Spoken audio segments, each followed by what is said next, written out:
Hey, I'm JD. Welcome to my channel. Please subscribe. Please hit like. And what do I got here today? I've got an RICOH RICOH crystal watch, and it's on a leather strap.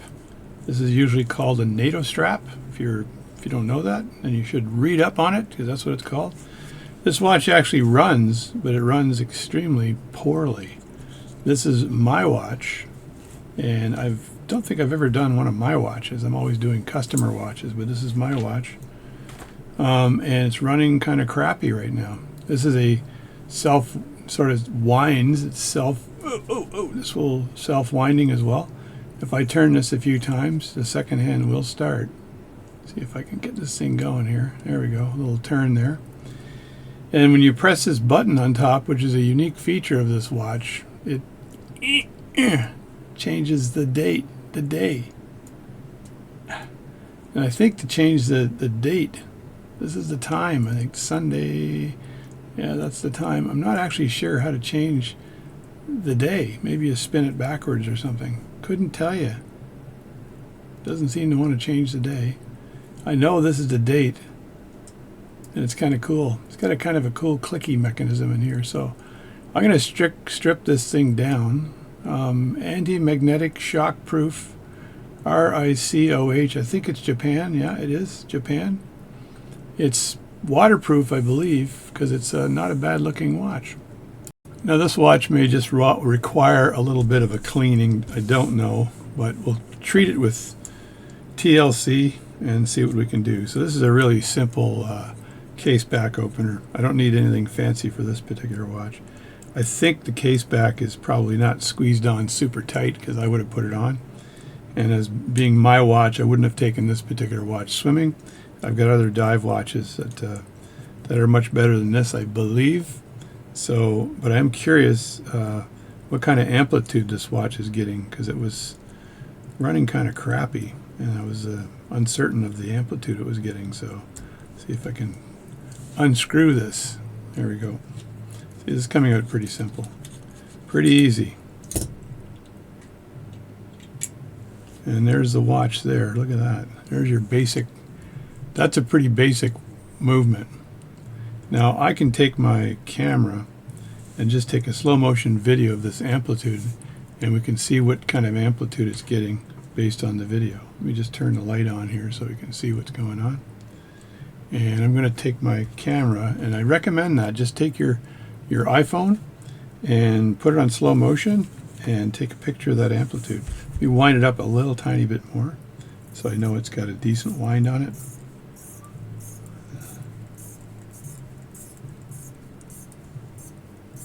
It's a pretty cheap looking movement though. It said 21 joules, which is fine, but there's no real decoration on the rotor. That's a pretty simple looking rotor. I'll get some tweezers out here so I can move stuff out of the way and not break anything. I do like brass tweezers, by the way. I watched a retro watch video this morning on tools. I have a lot of those AliExpress tools too for some of them, like hand setters. And I ended up buying another AliExpress tool. This was a brass tool that was about this big, used for squeezing the pipes on second hands and stuff like that. So let me just open my camera up for a second, and I'm going to take a slow motion video of the movement. I'll show you how that's done. So you just go over the watch like this, zoom in, and then take the video. 2, 3, 4. You don't need much time when you're doing this, because it'll, let's see, it should play. There we go. And the amplitude actually looks pretty darn good in this thing. I could swear the amplitude was crappy, so maybe all this thing needs is a bit of adjustment, because I've got a very good amplitude on this. I likely cleaned it before. Oh, the amplitude went from very good to crappy all of a sudden. Oh, and now it's good again. Now it's crappy. It's slowing down and speeding up. I'm watching this thing, and it is actually slowing down and speeding up. I'm going to take a video of it.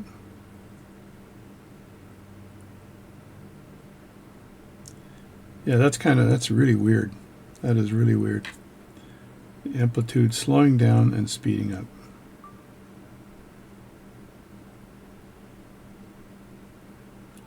There. Now let's look at this video. And you'll see the amplitude here. It's got some funky stuff going on. Just wait for it to start playing, and you'll see the amplitude kind of looks good, and then it looks good. So there, the amplitude is very bad. It's like it's 90 degrees, because it's half of what the swing would be, right? So that's 90 degrees, and then it was speeding up later on, which made no sense. So there's something fishy going on. It could be dirt in the watch. It could be pretty much anything, right? So that is a problem. So this is why it was performing so poorly.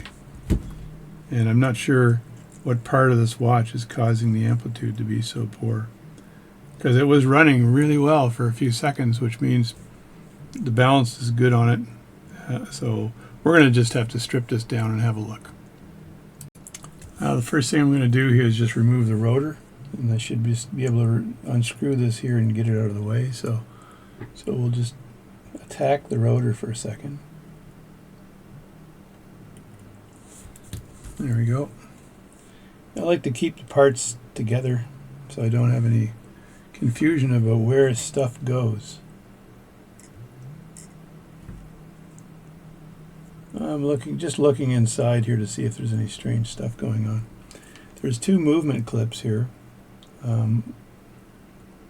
I can see one of them right here. I can't see the other movement clip and where that would be. So there's no other movement clip. But what I'd like to do is I'd like to be able to take the power down off of this. I could probably take the automatic mechanism out first without having to worry about taking the power down. But I think one of these buttons here releases the stem. And I don't think the barrel would be inside here. It wouldn't be part of this mechanism here. So if I unscrewed this mechanism here, this would be the automatic winding mechanism, then nothing should happen. I should be able to unscrew this and not have an event.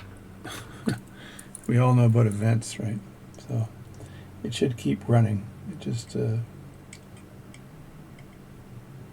other thing too is I need to do a video on how to dress screwdrivers properly, because this one here is not sharp enough on the end. I'm having a problem actually getting the blade into the screw, even though it's wide enough. So I need to dress that screwdriver so it's sharper on the end. Like this one here is okay.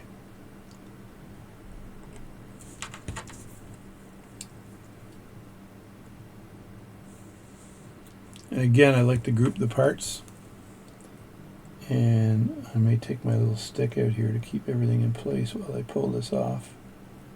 But I'll also take a quick picture. The screw came off there, so that's good. Take a quick photo of the movement here before I take anything else apart. There we go. And there's the movement there. That looks pretty good. And now I should be able to just, I think the word is prise this up. And this will come up with the winding mechanisms. There's a couple of jewels here, and some posts that keep it kind of aligned. What I'd like to do is lift this up and then take another photo so I know how to put it back.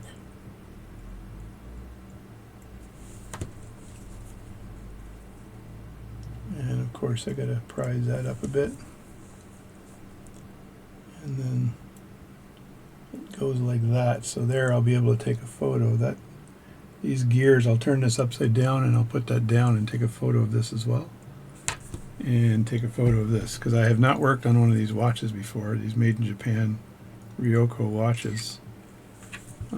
So when you have no experience working on a watch, I just recommend you take some shots of the watch. And these are some transfer gears that are part of this watch, and not these are this gear here is all part of the winding mechanism, so it's not part of the the other part of the watch. I still don't know how to let this watch down. I gotta find the click spring here. Oh, there it is right there. So there's the click there. Now I should be able to, I'm gonna see if I can use my stick here, my infamous stick, and then take the power off of this watch. So, and the way you do that, usually you get it in winding configuration, and you've got this would be the ratchet wheel, and you turn this like that, and then you move the wheel out of the way, or the ratchet out of the way, and the wheel should wind down. It doesn't seem to want to wind down though. It might be this wheel here is causing a problem. Yeah, I think this wheel here just gets jammed in there, so it's not winding down nicely because of the secondary wheel. If I could get this guy just to fall out, it would be a nice day. It doesn't seem to want to fall out. See, now the watch is running really well. They always run a lot better when you want them to. I wonder if I can just get this gear out of the way. Doesn't look like it. It looks like it wants to stay where it is, which means I can't take the power off the watch. Well, let me just do something else. Let me just put this back here. And I'm going to grab this part here. This was the other gear. I believe this one kind of went in like this. There's a little pivot there. And there's a gear there, so this would go in like this.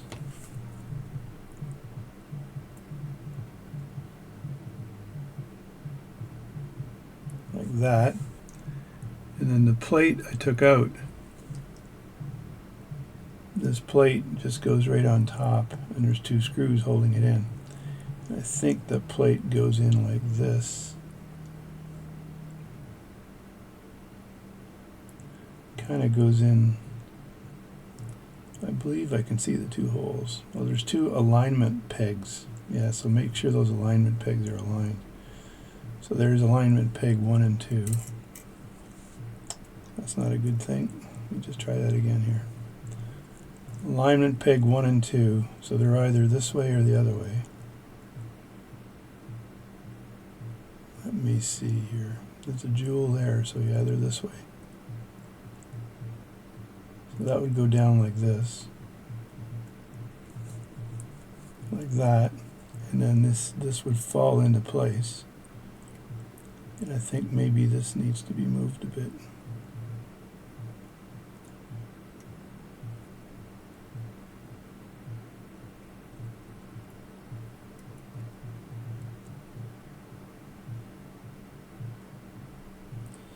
This is something I thought I'd do on assembly.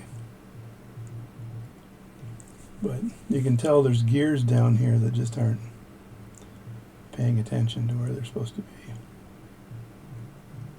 Because what I was trying to do here is put this back in place, and then I could have taken the power off the watch with this in place.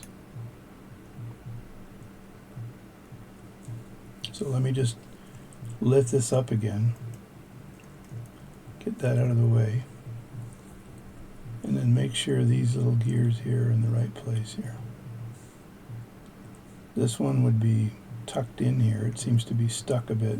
So I just need to wind this just a bit here to move this. And then while I'm moving this, I could probably get this gear back where it's supposed to be.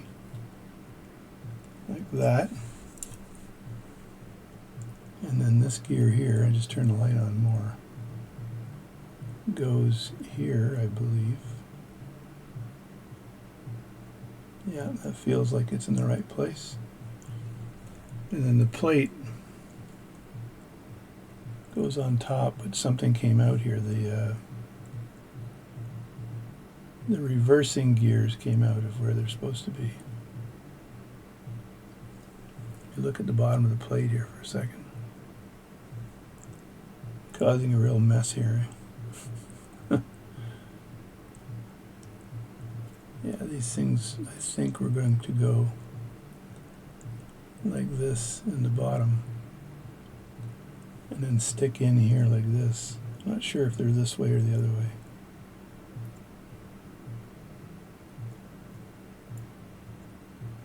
They're either this way or the other way. Well, no, they're the other way. And the reason why is because the pivot has to go by them. So they would go like this.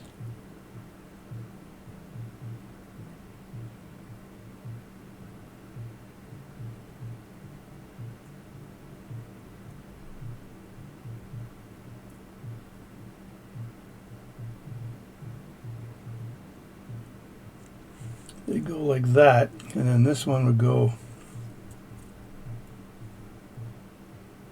over the top.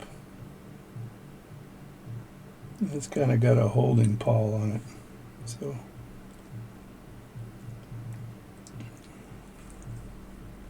I wasn't expecting all this fun doing this, but there you go, right? The fun never ends in watch repair.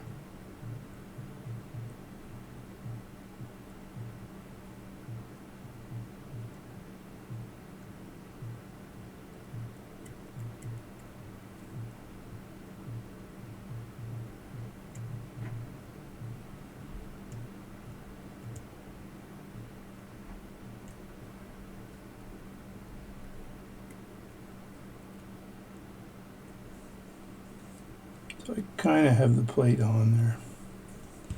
But I'm going to wind it, because winding it may make it go on a little bit better here. There we go. There we go. So you just turn that a little bit. It finds home. And then I'm going to put the 2 screws back that I took out, because I can't untake the power off the watch without those screws out of the place. There's one of them.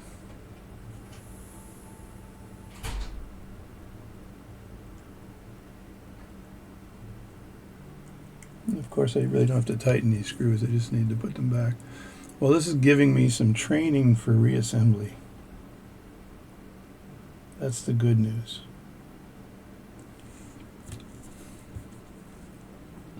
I think this is a screwdriver that needs sharpening. Perhaps. Alright, so there, now that's reassembled. So that's what I would have to do anyway when I'm repairing this watch. So now I want to take the power off of this. So again, just like I did before, I want to turn this slightly. And I got to see if I can reach that right there, I think is where the power would be coming off the watch. So let me get down dirty again here. Just make sure you guys can see what I'm up to. So I just wind it up a little bit. Is this thing able to wind even?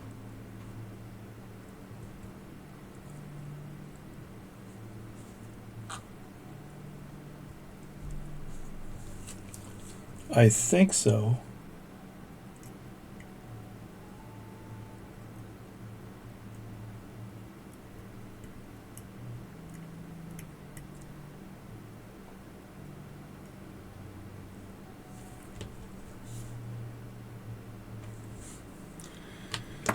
And you can wind it from the barrel itself.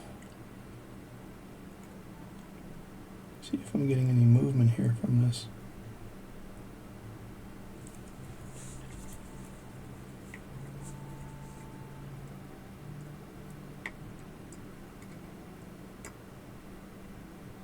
Seems to be a bit stuck here. So whatever I did to put this all back together, it seems like there's something that's stuck in here.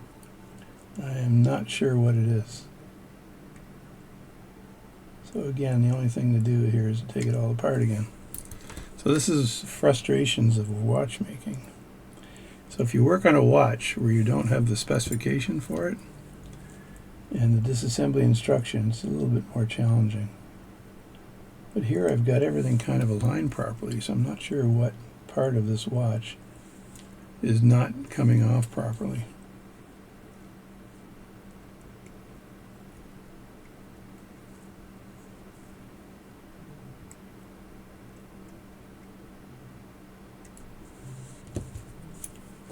What part did I squish?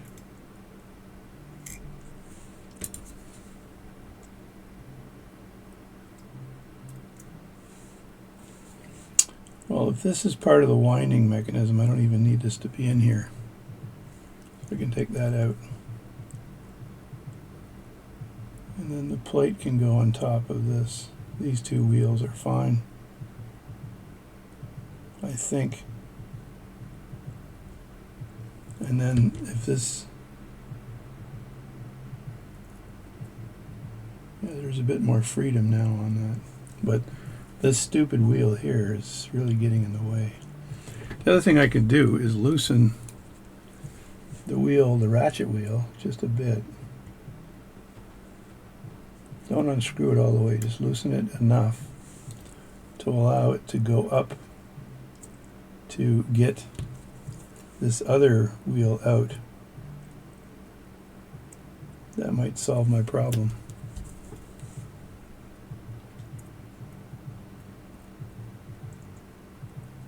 I'm keeping an eye on the teeth here, because that thing just flew. It just flew out. That is amazing. What the hell caused that to fly out?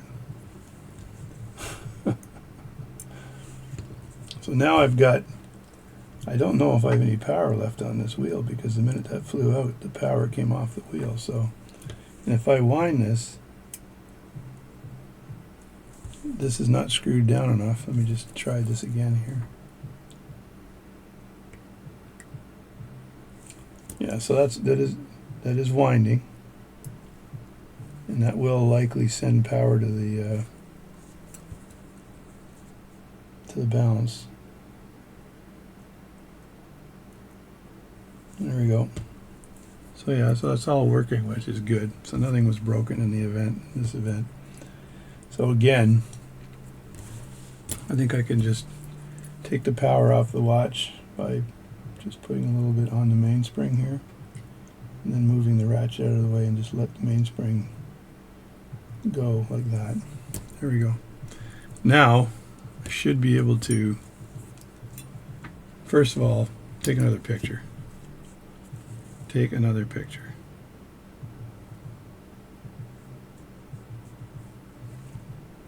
I'm not sure what I'll name this particular stuff, but call it Adventures in Watchmaking.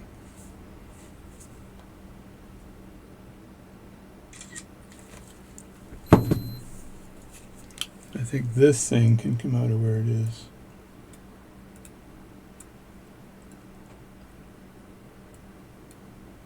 I think this is the same device that Seiko invented for taking the power from the rotor to the rest of the watch. That goes in right there. So take that out, and then I'm just going to take the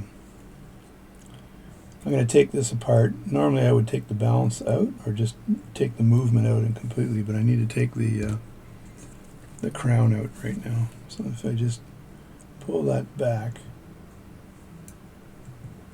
like that, there's usually a button. This might be the button right here to take the crown out. So usually they have a button right about there. You press on it and you pull out the stem like that. So usually is normally what happens, and there you go. It came out no problem. And now I can strip down a little bit of this while it's still in the movement, in the actual case, because I don't have a movement holder for this, but I can put it in my Myers number 58 movement holder, because I'm going to be putting this one into a scrub-a-dub-dub 3-manner in the tub.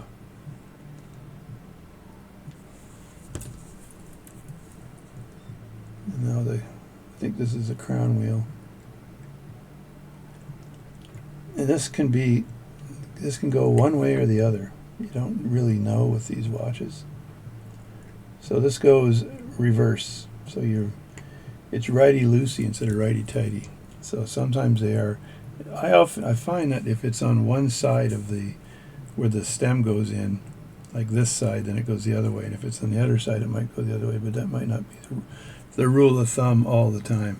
So I may have the wrong rule of thumb. So that's that.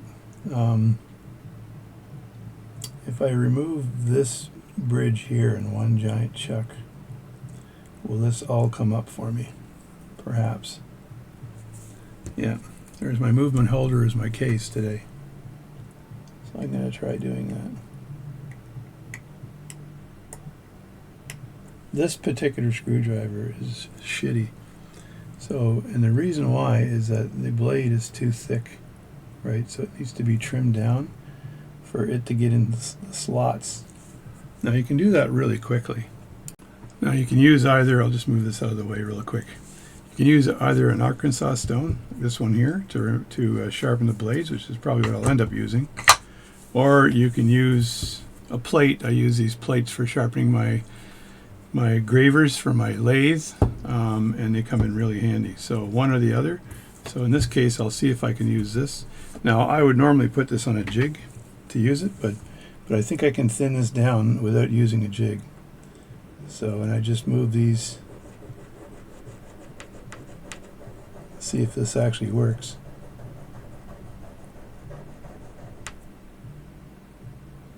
Yeah, I can see the material coming off of it now. The Arkansas stone. So it's taking off the material, the metal, and it's giving me a bit of a blade there, which is nice. That's what I wanted. And I can see where the material is actually coming off. Now you'd normally use a jig. I've got a sharpening jig I can use if I was really going to be dressing the screwdrivers for a living here. I would do that. So I just want to make sure that the amount of material taken off is the same on both sides.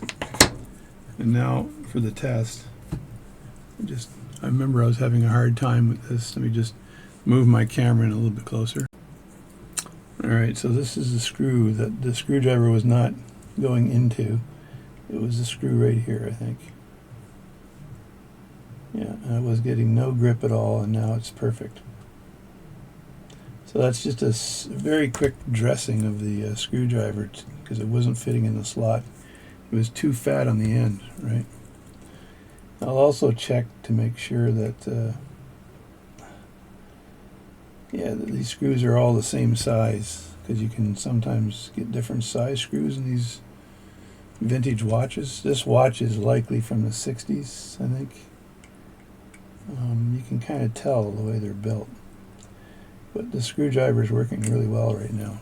It's if there's any problems, it's not in the screwdriver, it's me. There we go. That's that. Now if I can get underneath this plate to lift it, that'd be great. There we go. Well, the whole plate came out. As you can see, the whole darn plate. So now I can lift this up. And what do you do after you lift it up? It's going to be a test later on. You take another picture. Because without the picture, you're screwed. You're screwed, laddie. You won't remember where any of this stuff goes. No picture, no fun. So now I can take the center wheel out. Well, I might be able to take the center wheel out because there could be a second hand attached to it on the other end. So that could be a problem. So I may have to turn this around, strip off the other end, and then take that out, right? So that is what I'm going to likely have to do. So, which means I likely have to put this back in place. If I don't put this back in place, then I get a bigger problem, right? So to put this back in place, I'm trying to find the two anchor points, and they are there and there. They're here and here. So I think putting this like this is going to put this back in place. Yes, no, maybe? Couldn't tell you. I'll be home for Christmas. Please don't sing, right? Just you wait and see.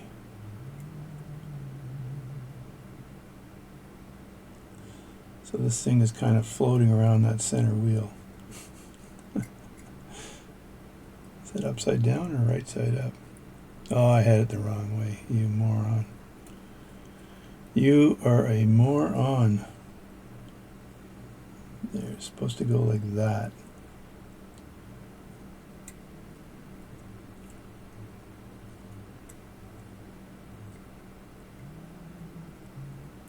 So you wonder why shit doesn't fit, eh? You got it on backwards.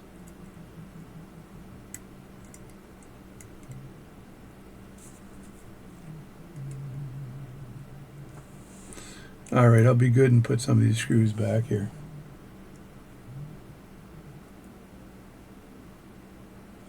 It's called this disassembly assembly process. So when you assemble it, you realize that you didn't do a good job and you have to reassemble it again.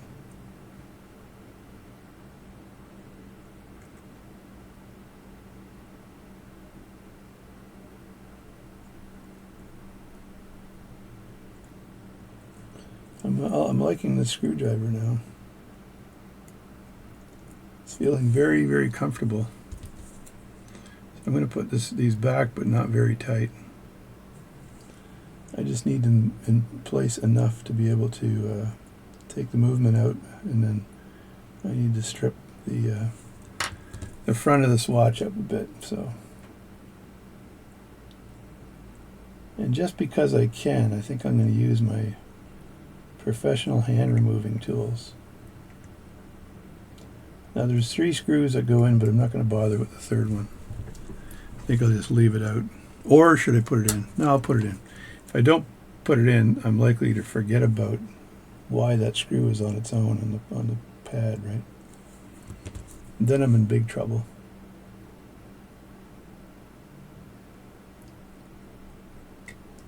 I mainly do pocket watches, as you can tell. Occasionally I'll grab a very complex watch and attack it. Today's a good day. I'm waiting for a gentleman to give me a very high-end 23 jewel Hamilton pocket watch, but he went and got COVID. So because of that, we decided to meet next weekend, and he's going to pass the pocket watch to me next weekend, and we'll go from there.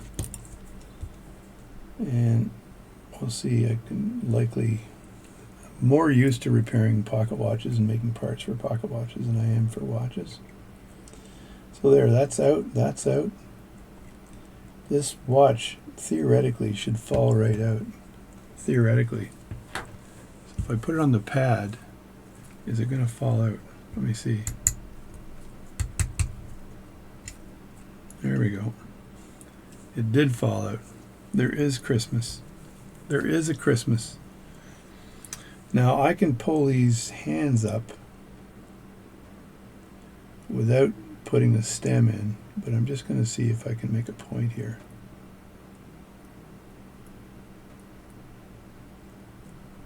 What I wanted to do was be able to turn. Of course, it'll make me press that stupid button again, right?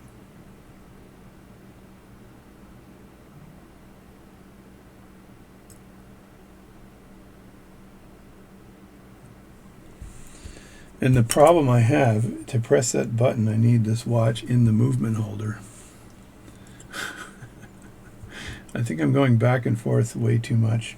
So, some advice before you take the stem out. This movement is in the wrong direction here, so I got to turn that around. Before you take the stem out, make sure that the hands are in the right position. The hands. I can see that crown wheel wants to come out. Or the clutch. I think that's the clutch wheel. Come on, clutch wheel. Let me put the stem in.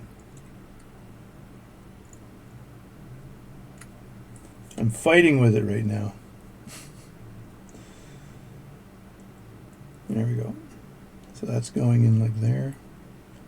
And it's got to go all the way in, which means I got to turn it until it catches. Tricky stuff, man. Tricky stuff.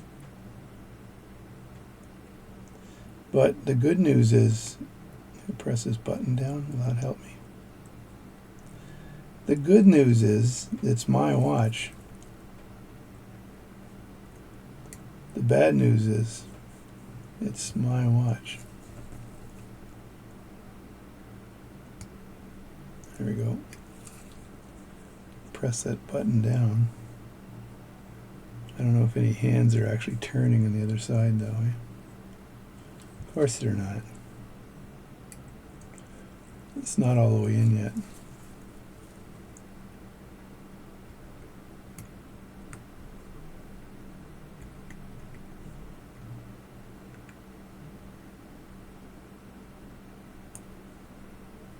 There we go.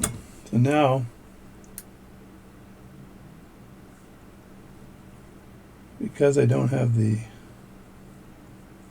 crown wheel on, the hands aren't turning.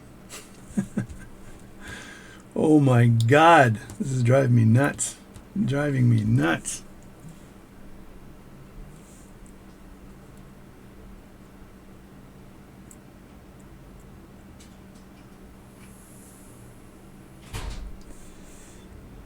All I want to do is turn the hands the right way. So this is, what did I say, lefty loosey, righty tighty. So this is lefty righty loosey. So I got to tighten it the opposite direction. See? And does this now work? This is not interfacing with the other wheel, I believe. Let me see. See, that's in. This is. I pull that out a bit. There we go. See that? Got some serious action going on there. There we go. So I'm going to just put these in the 12 o'clock position, like that. The thing is spinning like crazy, eh, when you do that. It may be the design of this thing. And then I'm going to take this off.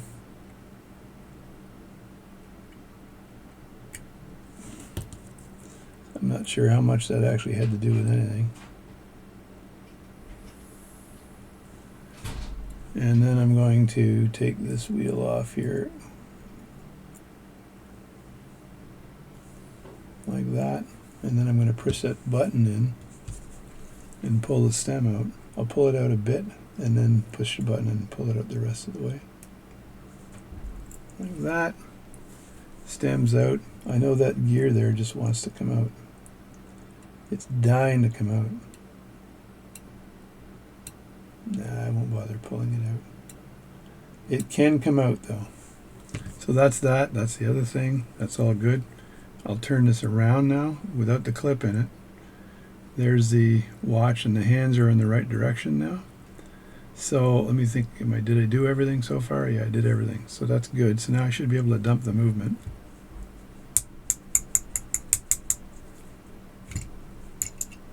There we go. Being very kind to the movement. And now I want to get out a tool that's used for removing hands. Especially these second hands that are just crazy. This second hand is just crazy, people. It's crazy. It's just spinning around like nobody's business. So let me get that tool. Alright, here's the tool. Let me pull it out of the box here. There's the tool. And there's the movement holder.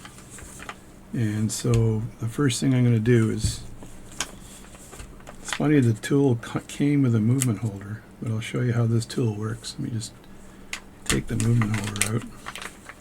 I could use my Myers number 58 movement holder. It probably works better than this one, but for this particular job, because it kind of grabs the watch correctly. And I'll put this in here. So I'm going to put my glasses on for a sec because I can't see a friggin' thing. There.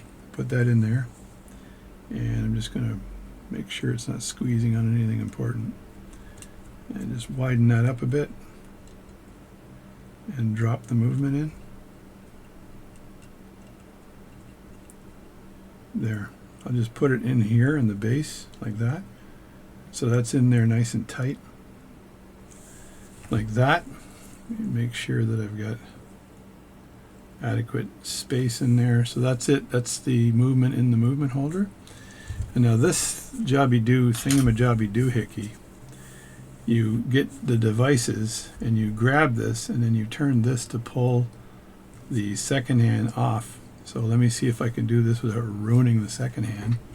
So I'm going to get the other things. So I believe this is the box with the other things in it. So I'm going to try to open the lid here and have a look at this thing. I don't use this very often, by the way. So there's the box, and there's the Made in China removers. So I think I need to get the correct remover in here and installed in one of these. And then these are then used to remove the second hand. Now I think like this is what this looks like. It's pretty friggin' precise, right? So the theory, I guess, is if if I unscrew this all the way, it takes that little pointy thing and pulls it back, right? And this says seconds, SEC. We just turn this so you can see it. Seconds, minutes, hour. So theoretically I've got the right one for seconds. So I'm going to grab this. This is like super anal retentive watch work here. And I'm going to put that in here and align that up.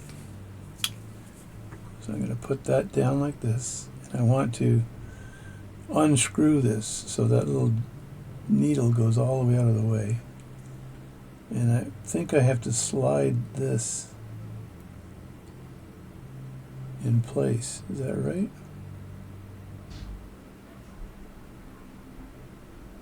Oh, I think I got to slide it over the end of the second hand. So, yeah, it's got to go in. I'm going to give you a close-up on this. I'm going to tighten this up here. I'm going to give you a close-up, or not a close-up, but a close enough up so you can see what the hell is going on. So there it is there. Let's hope that stays in focus. So I think I've got to unscrew the top thing here to loosen that up, and then I just have to take this tool and slide it through the back until the second hand goes all the way in. So there we go. So now the second hand is actually in there. So I tighten that up like that. So that's in there and tight. And now I have to lower the small needle that lines up that second hand. So now the needle actually went inside. So there's a little tiny needle. See if I can move that around here. There's a little tiny needle. If you can see that. And that little tiny needle goes right into the base of that second hand. So that's the world's smallest needle. And now, now I've got this thing here. And I think when I screw this upward, it pulls the second hand off. But only if this watch is kind of in the same place. So if I go counterclockwise, straight up, that removes the second hand from the watch. There. So that removed it safely from the watch. And then I think this is the needle part. I pull that needle up out of the way. And then I can grab the second hand with my tweezers like this and put that out of the way. So that's pretty handy when you've got a chronographic watch, and the chronograph has got a very fine pipe on the second hand, or the chronographic hand. So now I pull this out of the way. I grab the one that said minutes, and if you can see that at the end of this, when I do this, it goes down like that. Right now I might have the wrong thing on the end there because that looks pretty thick, but maybe it's supposed to be. So let me just do the exact same thing. I'm going to put that in here like that. I'm going to wind that little thing out of the way, and I'm going to try to put the minute hand underneath like that. I'm not sure if that's in there all the way or not, but see, normally I would use my hand removers and I'd grab both those hands and take them out, but here we go. So there's the minute hand. So now I've got the minute hand in there. So I can tighten this up on the top and then lower the other part like I did before. And all that's doing is keeping the minute hand flat. And then when I raise this up, it should pull up the minute hand. See, is that doing that? Oh, you know what the problem is? This thing is all the way up already. so I got to loosen this, and I got to lower this like that. Tighten this, and then when I raise this up, it should pull out the minute hand. And there we go. So I'm safely now removing the minute hand from the watch. Grab that with my tweezers. I'm going to do the exact same thing. So you're seeing how this tool is used today.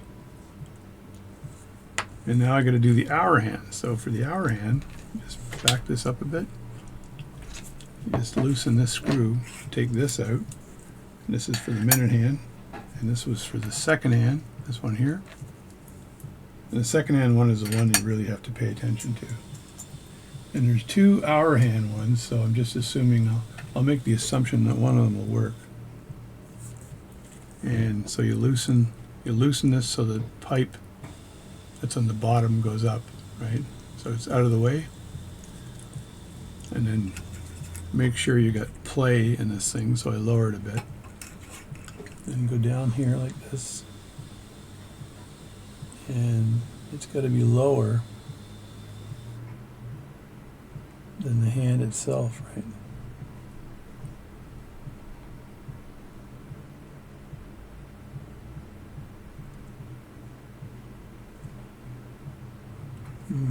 Doesn't seem to be able to get underneath it, so let's go this way. See if I can get underneath it this way.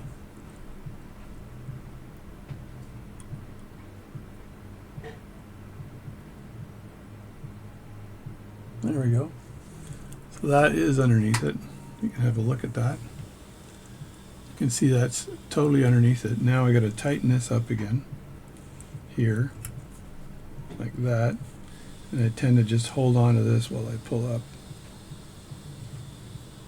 And there we go. So that hand came out. What I didn't do was lower the pipe, which keeps it level when you do that. So I'm going to do that next time. So that's safely removing the watch hands.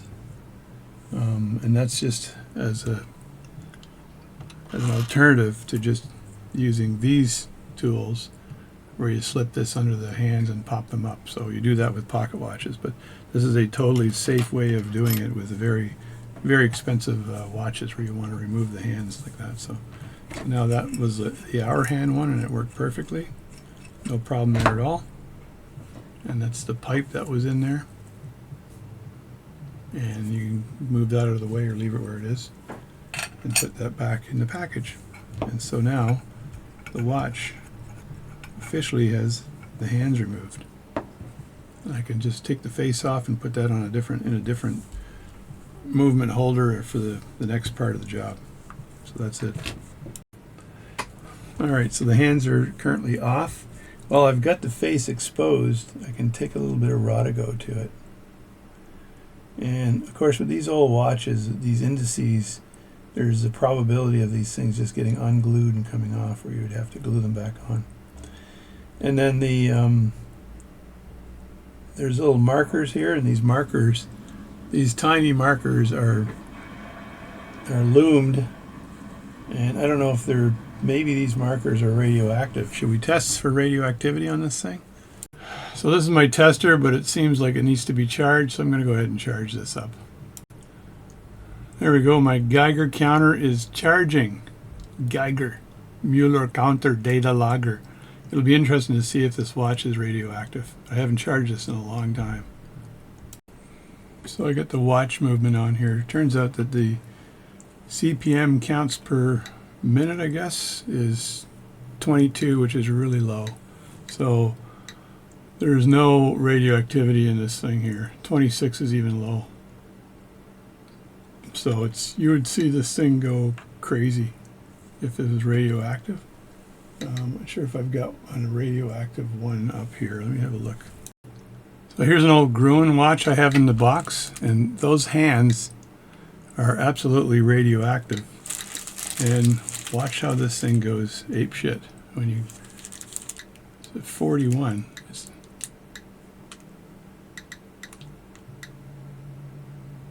Trying to figure out where the tube is. Down here, I think. Yeah, there we go. Look at that thing climb. So those are radioactive watch hands. And now I'm pretty far away from it, and if you get flakes of it in your lungs or whatever, very dangerous. Otherwise, not too much. But look at that. 265. This thing is going off the charts. You can let me know what you think in the comments, but this is not something I would want to take apart and work on, only because I wouldn't want to go near the radioactive hands. It's still climbing.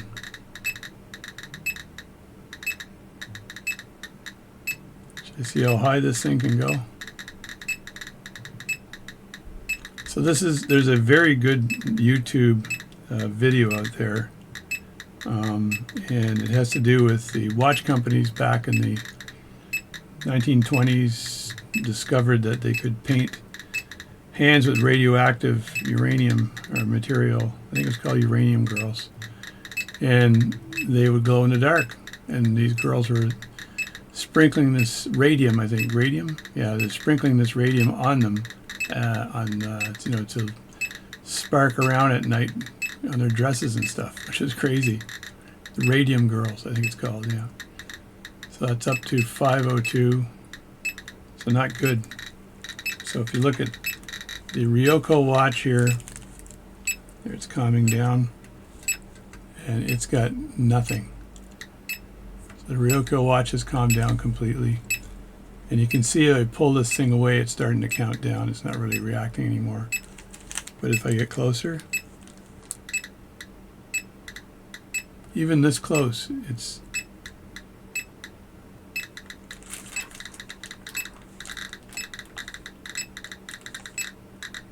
friggin' popcorn. Anyway, so there's a little bit of fun for you. It's a little break from watch disassembly just to see if the radioactive material is going to kill me. And it didn't. So I'm looking at this watch now and trying to figure out how to take the face off. And I think the way you take the face off this watch is by, there's two screws. There's a screw right there, and there's another screw likely in the exact opposite side. That's the way they would normally do it, and there is. And those two screws are holding the post in. And it also looks like there's a lever over here on the edge here that pulls out probably. Yeah, and that also loosens. I think that would take pressure off of the other stud that's over here. So we'll try to remove the face from the watch. And I'll leave all this in for now while I unscrew this and see what happens. The excitement is just crazy, isn't it? Now, just because I don't want to have to remember where all this stuff goes later on, I'm going to take a picture of that little screw.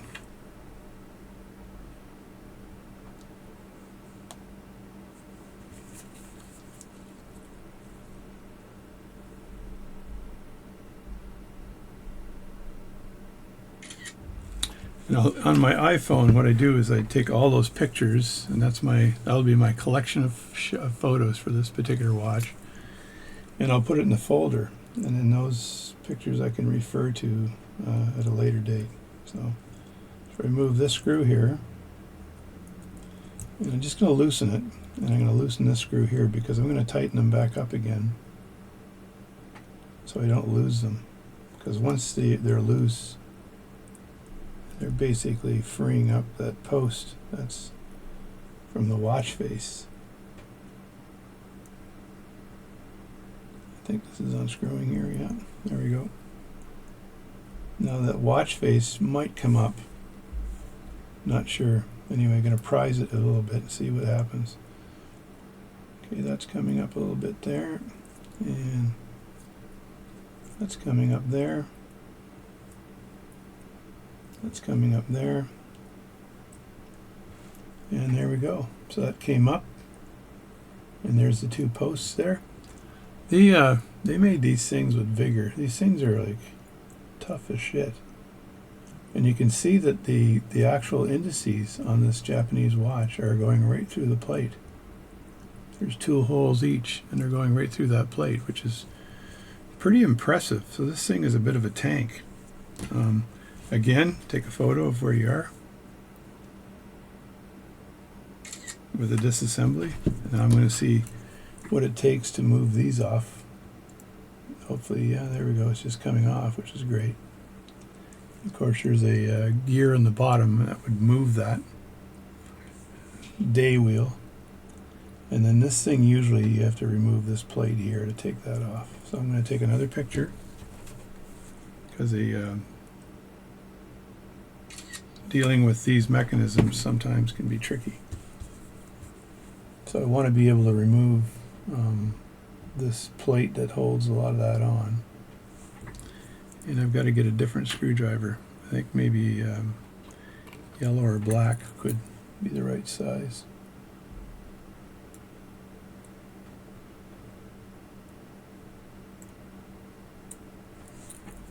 That's black. I think even smaller with yellow, I think, to work on that.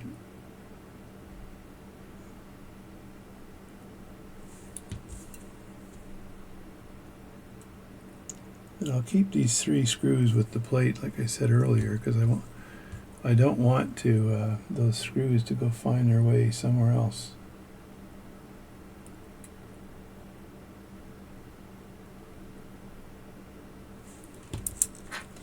Now, I've worked on pretty small watches in my time.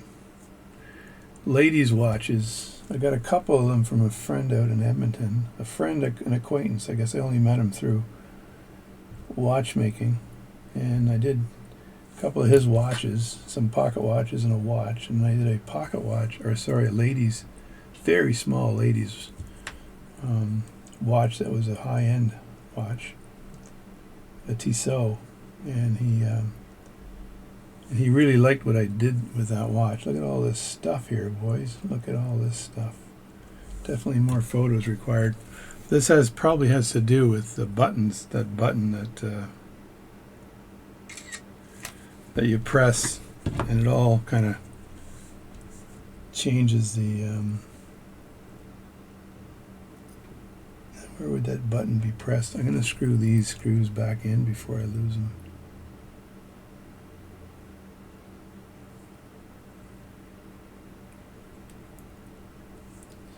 Here we go. Let me get the day wheel out of the way. It's going to fall off anyway. And I don't know if any of this other stuff would come out. It might come out. Hard to say. This is an intermediate wheel here, I think. And this here looks like it just jogs around. I'm not sure the purpose of this, but it's got some purpose. It's a jogging purpose. And I get a phone call. So I'm looking at this watch and the complications that are part of it, and oh my God, look at all the stuff in here. Holy jeez. If I lose my memory, I'll never be able to put this thing back together again. So it's got some pretty funky gears. Funky town. Yeah, it's fairly complex for an old watch. I didn't think it would be that complex. But it's probably something to do with its Japanese heritage.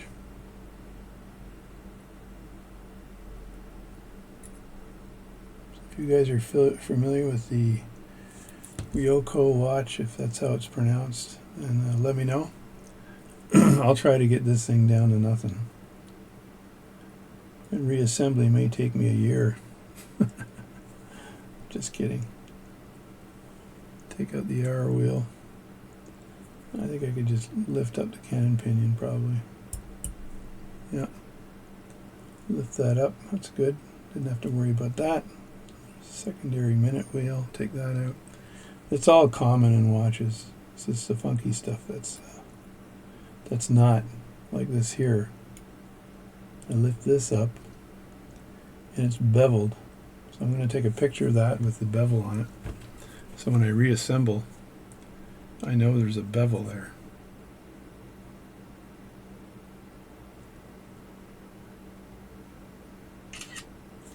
There we go.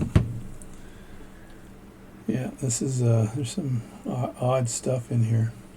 That's just going onto a pipe here. And what else do I have here? Oh, I can pull that up, I think. Or we'll take this off first and then take the rest of it out. This, I think, is the hour setter. I think when this thing gets pushed in, I'm going to turn this light off here on the camera.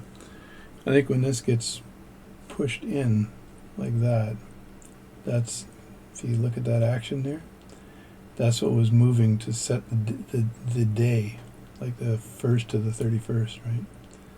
That spring action there. I may not take that apart. I may just clean it and oil it the way it is, because that spring there bothers me.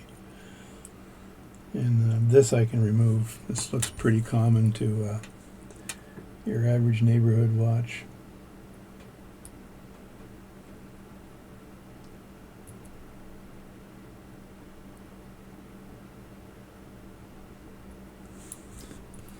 It's quite the reflection of this thing. Put it in cool stunning mode maybe. There we go. So it doesn't have too much of a reflection. Yeah, lots of stuff here. I'm glad it wasn't radioactive though. That was good news.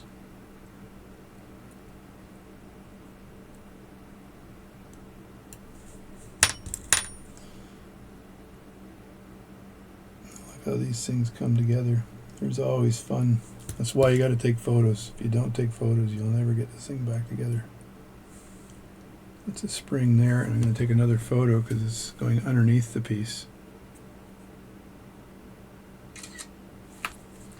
And the way these merge together, it's probably more like that.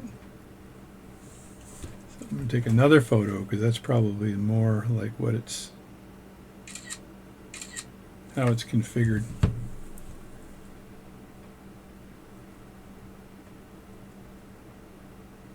And there's a spring here that you can see, right? That spring then has to be put back in place.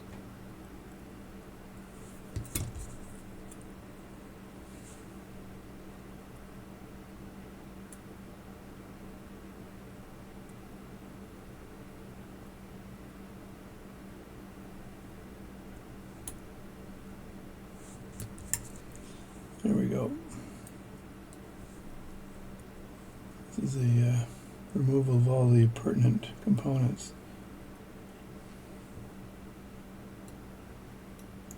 And we can clean that spring up as well. Just put that down with the part, and this is all part and parcel of these parts.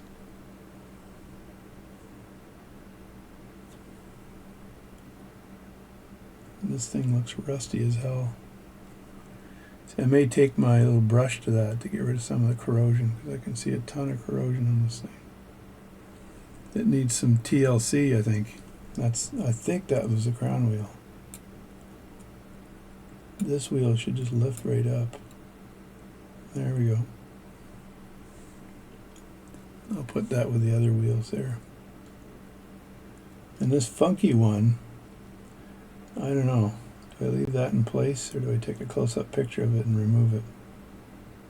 This spring has to go away, so I gotta take a picture of these springs here. I'll remember where they go. Oh my God, look at all this stuff.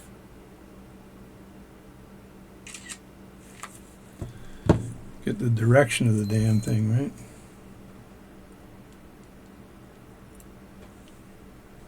So that's another spring.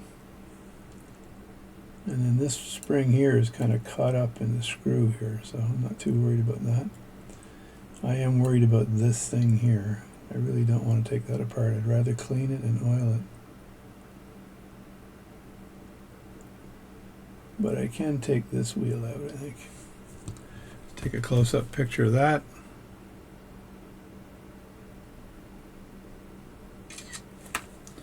That'll be quite the activity to put this thing back together again.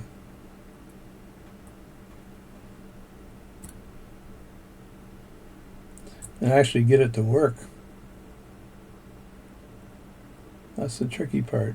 So when you're working on your own watch, like I don't feel any stress right now, because I could put this into a drawer and leave it for a year. Let me just move that out of the way, and I think that's good enough. I'm a little concerned with the spring here, but first of all, I don't know what the hell it does.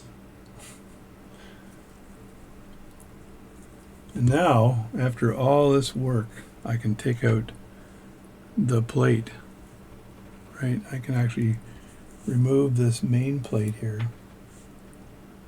And I'm going to hold it in my hand. I could get my Myers number 58 movement holder out. What do you think? Should I grab the Myers number 58 movement holder or just hold it in my hand? Well, if you don't want things to get ruined, you got to take out the balance wheel first. Otherwise, you can damage the hairspring and cause bigger problems than you've ever had before. I'll show you the mess of parts after I've got them all down on the mat here. This is part central, baby. Part central.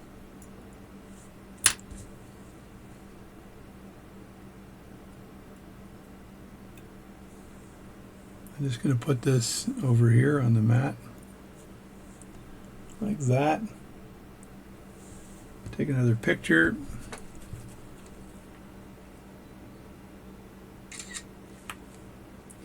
Not sure how much energy my phone has. It's got a little left in it. And I'm actually going to hold these while I unscrew them, because I didn't put much tension on this when I put the screws in the first time, so they should just unscrew nice and easy. Come on, stop it.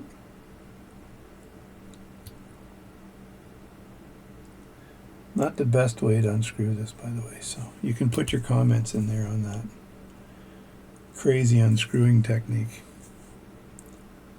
But there's not much left on this watch to take apart, so I don't want to have to go and get my Myers number 58 movement holder. I can just prise that up. That's the term being used by the British all the time. The British prize fighters. How come that's not coming up? Is there a third screw? Oh, you know what? I did put the third one in. Remember I said I should put the third one in because I'll forget it if I don't? Oh, yeah, moron. You forgot to put it in. Now the whole thing should just lift up. With a little help from a friend, right? What would you do if you sang out of tune? Would you stand out and walk out on me? There it is. And with the screws beside it, now that center wheel can be lifted straight up. And I'll put that way over the side there so it doesn't want to, and this wheel can go up next to it. Like that. And then the mainspring will come right up, likely will come right up. Like that. Stop it, you mainspring, you. Like that, and we'll clean the mainspring off. And then this here bridge, more photo is required.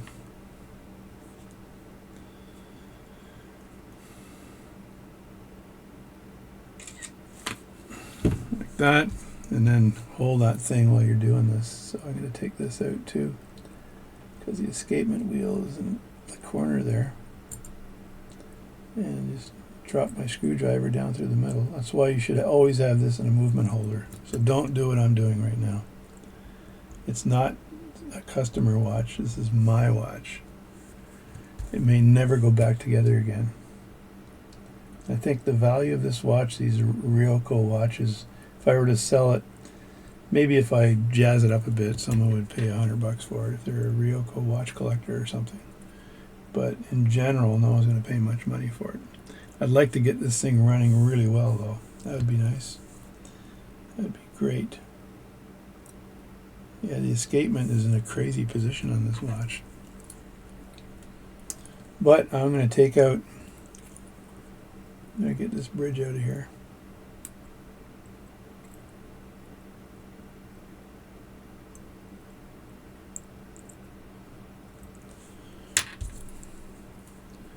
Department of Bridges.